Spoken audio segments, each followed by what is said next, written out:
Daniel, bonjour, Boker Tov.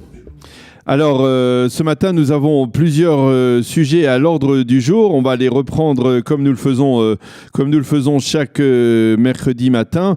Alors, le premier sujet, c'est incontournable. Alors, il faut d'abord vous appuyer, comme ça, on va vous entendre. Ça, c'est le principal. Et puis, après, on va parler évidemment d'un titre qui était en manchette des journaux israéliens hier. Ce marché, en tout cas, cet investissement fabuleux du consortium informatique Intel International qui a décidé d'investir 10 milliards, même plus peut-être, 10 milliards de dollars en Israël dans la construction d'une immense usine qui sera à Kiryat Gat. Il y a déjà une usine du côté de Kiryat Gat, si je ne m'abuse, d'Intel. Ça sera une seconde usine. Comment interpréter une telle décision de la part de ce géant ? Oui. Vous avez toujours remarqué que les bonnes nouvelles, c'est toujours l'éveil de notre... Oui, ça vous le dites à chaque fois, c'est vrai, mais c'est vrai. Bah, écoutez, il y a toujours des bonnes nouvelles. Ou alors peut-être ça veut dire qu'il y a souvent de bonnes nouvelles. Ou les manchettes de journaux sur des sujets comme ça. D'abord, je vais mettre Ils nous attendent, en fait, ils attendent, ils savent qu'il y a la revue, la chronique hebdomadaire, et donc la veille, ils se disent on va annoncer pour qu'on en parle à nos auditeurs. Alors, ce que je voulais dire, la chose suivante, c'est que d'abord, mettre un peu d'eau froide, dans le sens suivant. L'annonce dont vous avez parlé ici, que Intel va investir, a l'intention d'investir en Israël 10 milliards de dollars, 40 milliards de shekels, ça vient du ministre Kahlon et aussi le ministre de l'économie Eli Cohen. Oui. Intel lui-même a dit « Je suis en négociation avec le gouvernement d'Israël ». Il dit « Je suis en négociation ». Pour pouvoir donner cet investissement de 40 milliards de shekels que vous dites, qui est une bonne chose, il demande des avantages très importants à l'État d'Israël. C'est-à-dire ? Notamment, par exemple, en Israël, une entreprise, quand elle doit payer ce qu'on appelle un impôt des chavarot, un impôt d'une société de 25%, elle 5%. 5%. Elle est là 5%. Ah oui. C'est sympathique quand même.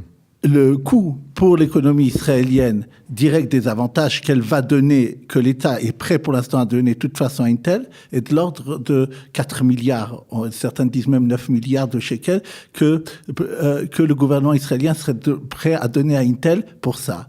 Et c'est pas sûr que ça suffise pour Intel. Donc c'est une question de négociation et de savoir. Maintenant, c'est très bien pour Israël parce qu'il parle surtout de 1000 employeurs en plus. Au moins. Oui. Donc, c'est formidable pour le Sud, qui est Kiryat Gat. Comme vous dites, il y a déjà une usine. Maintenant, Intel a 3 endroits où elle a dit qu'elle voudrait faire cet investissement. Israël, l'Irlande, ou l'Oregon. Singapour. Ou l'Oregon. Il y a une question de Singapour aussi. C'est que pour moi, l'Oregon, c'est ce que l'Oregon.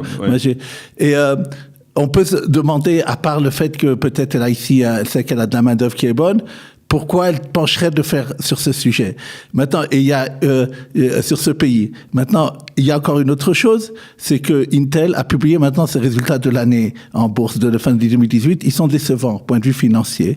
Et ils disent que ça a baissé de 5% en un jour l'action de Intel. La question de savoir si elle pourra faire cet investissement. Donc, il faut rester prudent. Ah, c'est-à-dire c'est une décision, mais elle n'est pas encore concrétisée. Elle apparemment, et je ne sais pas, on est en période préélectorale ou électorale, je ne sais pas si c'est lié à ça. Je suis très prudent. Je sais que j'ai vu des articles très sérieux dans la presse financière en Israël qui mettent des doutes sur le fait que ça se réalise vraiment cet investissement.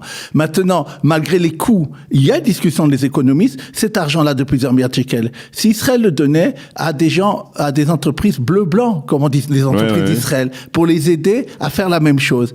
Est-ce que on peut penser que ça serait peut-être mieux parce qu'en plus ça nous permettrait de ne pas dépendre de l'extérieur. Oui.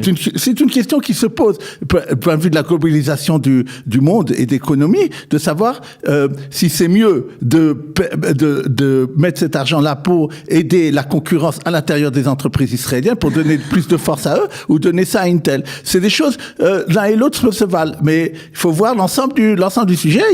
Il est possible que dans quelques mois, on apprenne que finalement, ça se fait pas. C'est très possible aussi. Okay, oui. Il faut affaire à suivre. Wait and see. Affaire à suivre. D'accord.